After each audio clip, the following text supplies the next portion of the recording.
morning. Again, it's cold this morning, but the sun's out, blue sky, not too bad. Rain's cleared up, so that's pretty good. Pretty good. We are just people, men and women from different churches, that's all.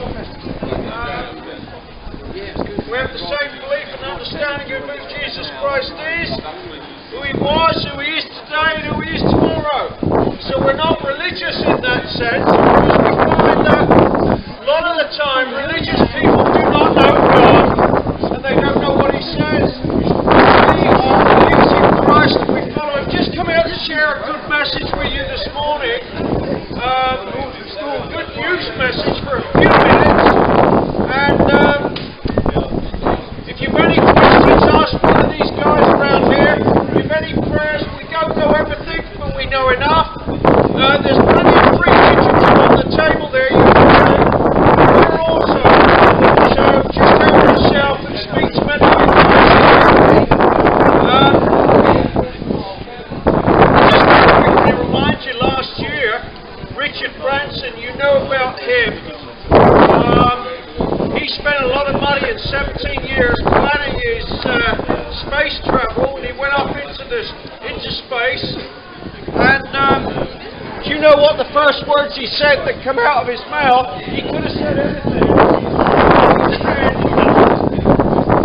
When he looked at the beautiful creation of the Earth and the colours up in space, he said, "OMG, OMG, this is unbelievable. Wow, unbelievable." That's Richard Branson, or I should say Sir Richard Branson, who went up to view with his own eye. His test pilot, Beth Moses, went up before him. Very brave woman. She went up before him to test everything out. And her first words are, she said, "This must be God's eyes view of Mother Earth. That stuck in my soul," she said. And then, a few months later, we know this guy, 90 years old, Captain Kirk in Star Trek for many years, 90 years old. He went up in another spaceship and he came down, and he's 90 years old, he was in tears. He couldn't say anything. And when he got himself together, he said, "Everyone in this world needs to see this. It's unbelievable." That's William Shatner. Tears running down his cheek at 90 years old when he got out of the capsule, having been up into space and seen creation.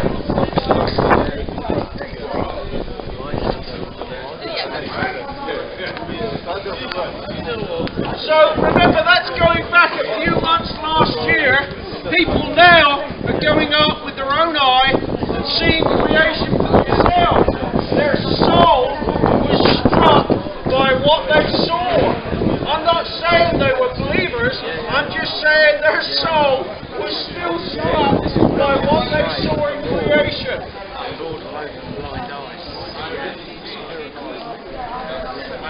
There we go.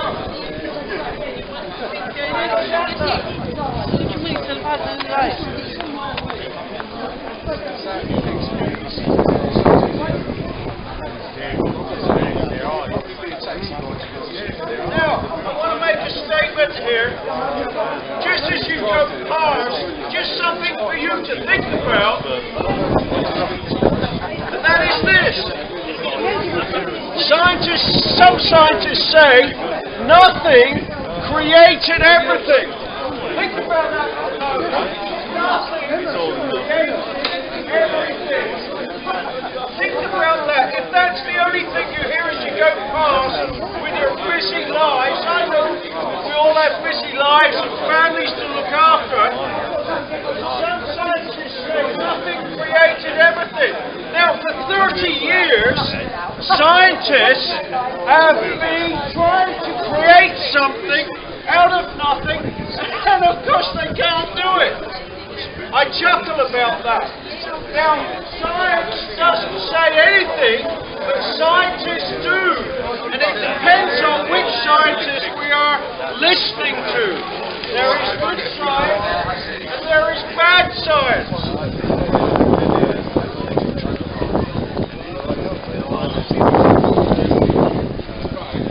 Now there's a local person in Northampton who used to live here. You'll be surprised by this. And his name was Francis Crick. And he discovered the double helix structure of DNA. He lived in this county. He was from a shoe family, Francis Crick. And he discovered the double helix structure of DNA in 1953 with James Watson.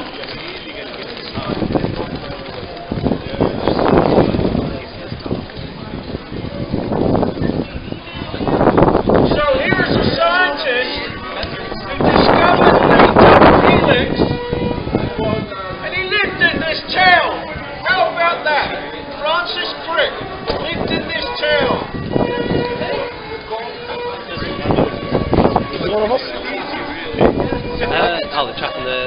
Okay. But here's what Francis No, Crick buddy. said. He's friendly. He's friendly. We get on well. Yeah. He said, every time I write a paper on the origin of life, I swear I will never write another one. Because there is too much speculation running after too few facts. He is. I've been looking for family accommodation for my The family. evidence is so strong for intelligence and against naturalism So this morning I just woke up that and prominent evolutionists have actually suggested aliens deposited the everywhere I go, every first country I'm life here. Setting me accommodation for my family. Thank you, marriage. Michael Denton, who's a microbiologist, though himself an atheist, adds the complexity of the simplest known type of cell is so great that it is impossible to accept that such an object could have been thrown together suddenly by some kind of freakish, vastly improbable event. Such an occurrence would be a miracle. He's a microbiologist. Come to the conclusion that the detail of creation could not have been thrown together. These are scientists. I got it. His mercies are new every morning. Every morning. That's one they know So let's look at, if you look up in the heavens, which Psalm 19 says, you will see his handiwork. If you look up and look at the design of the heavens, there are things called, that scientists they're called anthropic constants. One of them you are using right now and you don't even realise it. That is gravity. Gravity is here 24/7 and it is so precise in the design of the galaxy and universe that if it changed by a very minute fraction, which is 0.0000038 decimal point, which is a very small fraction, if gravity changed just that much, we would no longer be here and the sun would no longer be where it is. That's how precise gravity is. But we take it for granted every day. We don't get up in the morning and say, shall I go out today? Is gravity working? No, we all take it for granted. One of the other constants in the galaxy and universe is stars. There's approximately 100 billion stars in the galaxy. They are 30 trillion miles apart. If stars were closer or farther apart, planetary orbits would be affected. That's called precision in the design of creation. What about the rotation of the Earth? We know that the Earth rotates 24 hours in a span of 24 hours. If the rotation of Earth took longer than 24 hours, temperature differences would be too great between night and day. If the rotation took shorter, atmospheric wind velocities would be too great and we would not have life on Earth. Now those are specifics in the design which points to an intelligence and it points to a designer. In a very simple way, it's like these buildings. These buildings didn't just sprout out the ground one summer's morning.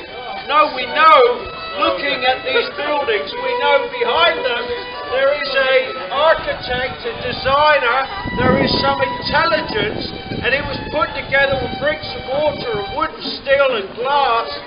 We know that. So if I said that those buildings dropped out the ground one day, you would think I was crazy, and rightly so. You would think I was crazy. But when we look at the universe, we don't apply that same logic. But the precision that is in the creation of the universe and galaxy we live in is so precise, it's unbelievable. I've got my own interpretation on Christianity, but there's a lot of things like God's much more. God's very simple. Now, in the Bible, written many years ago, thousands of years ago, it says in Hebrews, "Wherefore, holy brothers, partakers of the heavenly calling, consider the apostle and high priest of our profession, Christ Jesus, who was faithful to him that appointed him, as also Moses was faithful in all his house. For this man was counted worthier of more glory than Moses, inasmuch as he who hath built the house hath more honour than the house." God says, for every house is built by some man, but he built all things. So God is saying, way before I was born, way before we were all born, God is saying he built all things. Then we see also in another part of Scripture, we see this. There's a duality to people, isn't there? Because in whom we have redemption through his blood, even the forgiveness of sins, who is the image of the invisible God. You see, gravity, you can't see it, touch it, or smell it, but you know it's here because we're using it 24/7. It's here. We don't think about it. God is the same. You can't see him, touch him, or smell him, but all around us is his handiwork. All around us is his creation.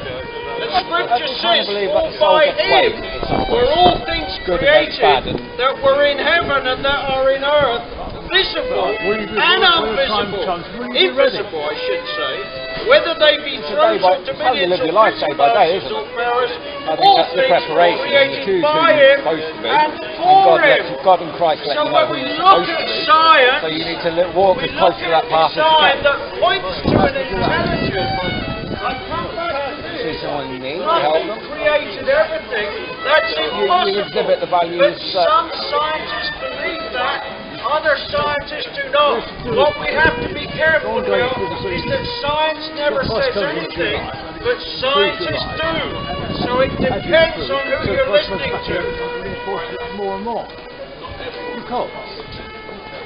Today, you have a day to find out who this Friday, who that intelligence is, who that creator is, who that designer is. You have an opportunity to find out for yourself and come to know him. Live as close to the light. One of the favourite words I love in the Bible is whosoever, and it says, whosoever shall call on the name of the Lord. I want to be a good person. I want to help people. I want to make sure that I'm not selfish or greedy, and where I am, I need to recognise that, repent for that, and take the opportunity.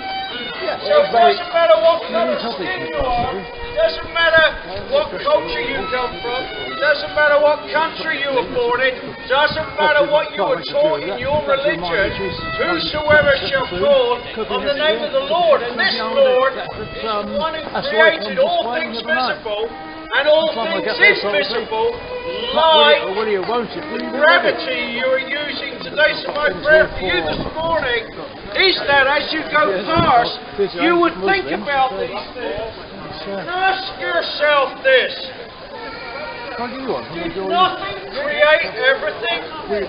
Ask yourself that logical question. And that for you may well be the beginning for you to seek answers and find out the truth that there is a designer. All of the theories of the Big Bang do not explain the precision in the design of creation.